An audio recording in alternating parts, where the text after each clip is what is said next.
Let's talk business now. Now, the government has embarked on reforms to boost the productivity of the agricultural sector in a bid to improve food production. Philip Keitani has won that. Early this year, the Cabinet Secretary for Agriculture, Peter Munya, announced reforms aimed at restructuring the National Food Reserve and food storage management with the aim of widening the food basket by boosting production, trade and consumption of staples beyond maize. The reforms are also expected to weaken the hold on government on production and marketing of maize, which, though well meant, has often ended up being abused and crowding out the private sector. This country has 100 value chains. Yes.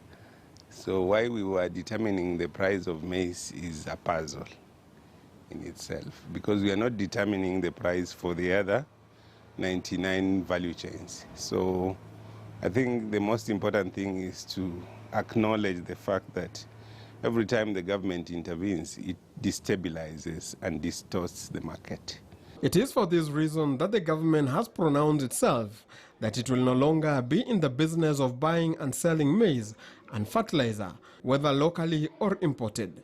Going forward, the government will focus on its key role, that of creating an enabling environment for producers and traders to make executive commercial decisions while ensuring that commercial interests, especially on imports, do not disadvantage local producers and consumers. If you had the president talked about in the 8-point stimulus program, the e-voucher. The e-voucher is a shift completely away from purchase of fertilizer, where the government was going into bulk purchase of fertilizer and then distributing them to farmers at half the price through the NCPB. That system was abused. So now what we have come up with the help of technology, is the e-voucher.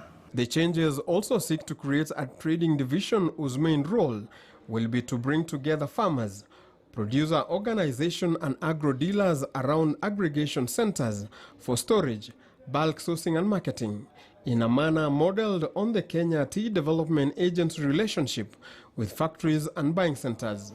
What this does is removes the government from the business of fertilizer and allows the private sector to play their part, and it allows the growth of these small businesses through the agrovets with the support, of course, of government. These reforms will also see the National Cereals and Produce Board restructured to create the National Cereals and Produce Board Trading Division, a commercial arm that will compete for opportunities on value and price along other marketing players.